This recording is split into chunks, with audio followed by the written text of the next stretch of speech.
Hi, welcome to Ways of Reading the Iliad, a video series from the Center for the Core Curriculum at Columbia University.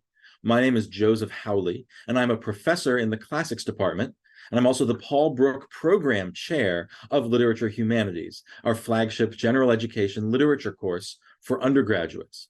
The fall semester is nearly here, and if you're a Columbia student who's taking Lit Hum in the fall, then you've already gotten an email from me about the class where I gave you your first homework assignment to read the first 6 books of Homer's Iliad as translated by Richmond Lattimore. Maybe you've already started, maybe you're putting it off. If you've already started reading, I hope you're enjoying it. Whether you've started it or not, I bet you probably also have some questions about what you're reading or what you're about to read. Questions about how you should be reading it, about why you're reading it. Next week at orientation, I'll have the chance to speak to you all in person about the Iliad and about Lit Hum, which is one of the most exciting classes of its kind, and I think will probably be a defining aspect of your time at Columbia. But in the meantime, we wanted to find a way to help you get oriented with this book that we've asked you to read. Look, the Iliad is not easy to read. Even I don't think it's easy, and I love reading it and teaching it every year. So we've made a series of short videos to introduce you to the book and to some of the professors who teach Lit Hum and other related topics here at Columbia. In each of these videos, I'm going to chat with a colleague about different questions we have as we start reading Homer's Iliad, different ideas about the book, how it relates to other books on our reading list, and to the course as a whole. You can watch these videos in any order that you want, although I've suggested an order in our YouTube playlist. You can put them on at the gym while you're doing dishes, playing video games, fit them into your schedule however you want.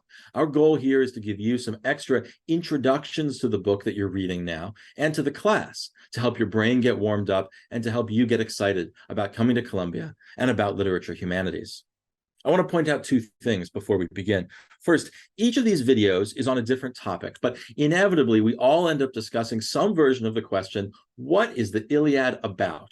Now, in these videos, you'll find that if you ask 5 different professors the question, what's the Iliad about? You get 5 different answers, at least, and none of them are wrong.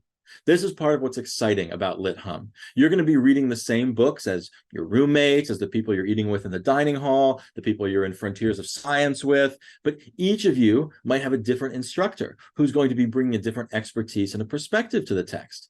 And that brings me to my second point. Lit Hum is not a class about memorizing facts, and it's not a class about giving right and wrong answers on a test. It's a class where you, together with your classmates and your instructor, have close, sustained encounters with important books, and you learn together how to read them and how to make sense of them. The most important thing you can do in Lit Hum, the one thing your instructor will most expect you to do, is to come to class having read the book and having your own ideas about it to share. That's not something you can get from sitting in a lecture or from reading summaries. It only comes from reading the book yourself. And in these videos, we've tried to show you lots of different ways of reading the Iliad, from the micro ways of navigating a page or a passage to macro ways of connecting the questions in the text to big questions in our lives. I hope these videos will help you to develop your own ways of reading and find your own path through this text and the others that we read. I've also recorded a conversation with some of my colleagues in the classics department that I hope will answer questions you might have about what the Iliad is and where it comes from. And there's one more video from me about how to make sure you're getting the right versions of all the textbooks for the course. I hope you find it helpful. Thanks for taking the time to watch these videos and for putting the time in to prepare for class. I can't wait to meet you next week at orientation and to see you on campus.